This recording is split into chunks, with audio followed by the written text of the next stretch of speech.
Bonjour à tous, je voudrais cette fois-ci vous expliquer comment fonctionnent les adjectifs en latin. Ils ont bien sûr un peu le même fonctionnement que ce qui existe en français, c'est-à-dire qu'ils s'accordent avec des noms, mais il manque évidemment quelques petites choses à voir que je voudrais décortiquer avec vous aujourd'hui. A tout de suite.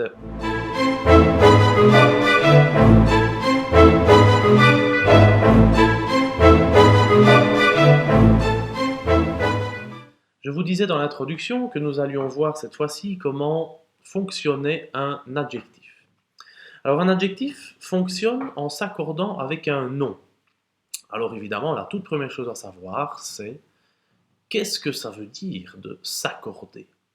Qu'est-ce que c'est? S'accorder, c'est une notion grammaticale qui veut dire que l'adjectif doit avoir les mêmes caractéristiques grammaticales que celles du nom. Ça ne veut pas dire qu'il doit se terminer, qu'il doit avoir la même terminaison que le nom. Pas du tout. Quelques petits exemples en français pour le comprendre tout de suite. Quand je dis un petit jardin, petit se termine par un T, jardin se termine par un N. Les deux ne s'écrivent pas du tout de la même manière et pourtant c'est correct. Pourquoi? Quelles sont les caractéristiques communes entre le nom et l'adjectif? Jardin est masculin, donc petit doit aussi être masculin. Jardin est singulier et petit doit aussi être singulier. Maintenant, je vous ai dit que ce n'était pas automatique, mais que parfois ça pouvait être le cas. Si je mets petit jardin au pluriel, des petits jardins, jardin prendra un S, petit prendra aussi un S parce qu'il fait partie des adjectifs qui fonctionnent de manière standard, la manière la plus classique en prenant un S au pluriel. Si on en prend d'autres, ce n'est pas forcément le cas. On peut en prendre un adjectif qui finit par un X au pluriel et automatiquement, on n'aura pas le même cas de figure. Passons maintenant au latin, puisque finalement c'est ça qui nous intéresse le plus dans cette vidéo.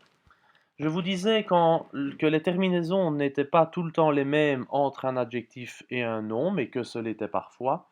En latin, c'est le même principe. Alors comment cela fonctionne-t-il? Je vous propose de fonctionner sur un petit schéma très simple à retenir qui nous explique quels adjectifs fonctionnent de quelle manière. Vous savez en latin qu'il y a des adjectifs de la première classe, bonus, bona, bonum, pulcher, pulcra, pulcrum, des adjectifs de la deuxième classe, omnis, omnis, omne, ingens, ingens, ingens, et ces adjectifs ne fonctionnent pas n'importe comment, ils fonctionnent d'une manière très simple, il suffit de savoir comment.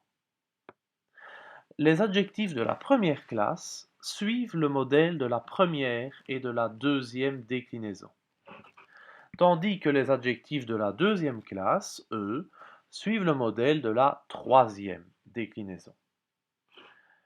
Qu'en est-il des deux dernières déclinaisons? Eh bien, elles ne servent de modèle à aucun adjectif. Il n'y a aucun adjectif qui se base sur ces deux déclinaisons-là.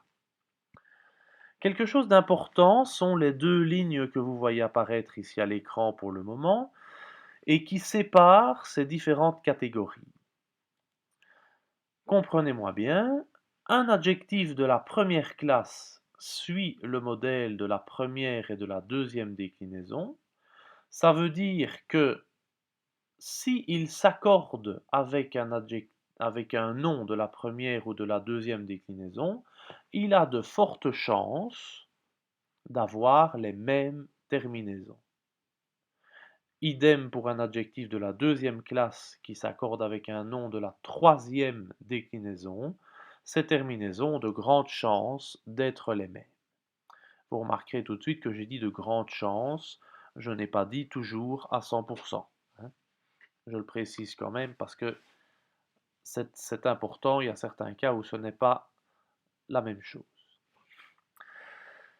Si je prends maintenant un cas inverse, un adjectif de la première classe qui s'accorde avec un nom de la troisième déclinaison, alors à ce moment-là, ce sera dans l'autre sens. Il y a très peu de chances, justement, que les terminaisons de l'adjectif et du nom soient semblables.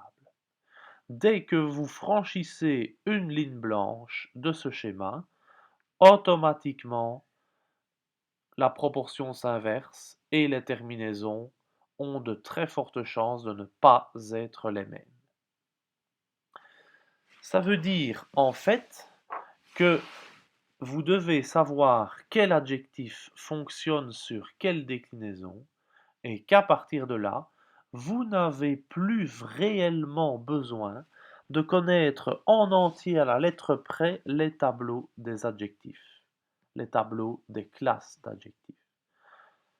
Alors pourquoi ça?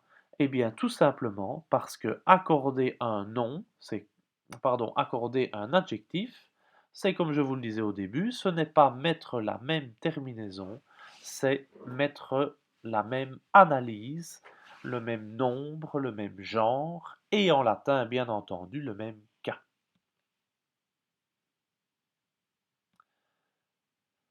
Voici quelques petites phrases pour vous permettre de visualiser ça très bien.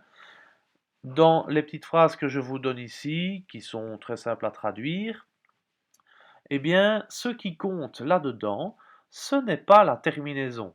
Vous voyez ici que dans les deux premières, les terminaisons sont semblables entre l'adjectif et le nom, mais peu importe, en fait, ça n'a aucune importance. Ce qui compte, c'est que l'analyse que vous voyez à côté dans le cadre soit la même. C'est elle qui doit primer. Je vous donne ici quelques autres phrases dans lesquelles vous voyez tout de suite que les terminaisons ne sont pas les mêmes. Vous avez magnum pontem, tout simplement parce que magnum est un adjectif de la première classe qui s'accorde avec un nom de la troisième déclinaison et on a donc franchi la ligne. Idem pour domum, idem pour rem. Les quatrième et les cinquième déclinaisons ne servent pas de modèle pour les adjectifs, mais un adjectif peut quand même s'accorder avec elles. Puisque accorder ne veut pas dire mettre la même terminaison, mais veut dire mettre la même analyse, tous les noms ont des accusatifs, tous les adjectifs peuvent se mettre à l'accusatif, donc on peut sans problème les accorder en même temps. Les deux premières sont semblables, les trois suivantes ne le sont pas.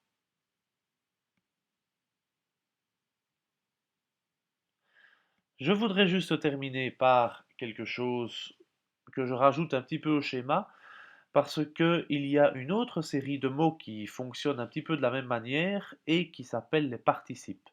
Alors je ne fais pas ici de conjugaison, le but n'est pas de rentrer dans le détail de la formation des participes, mais au schéma que je viens de vous donner et qui concerne les adjectifs, première classe, deuxième classe, les déclinaisons qui servent de modèle à chacune des classes, les deux qui ne servent à rien, enfin qui ne servent à rien, qui ne servent pas de modèle surtout, les deux lignes blanches qui permettent de repérer les transitions de terminaison, eh bien on peut ajouter derrière tout ça les deux participes, c'est-à-dire le participe parfait passif et le participe présent actif, puisque l'un comme l'autre suivent comme modèle les adjectifs.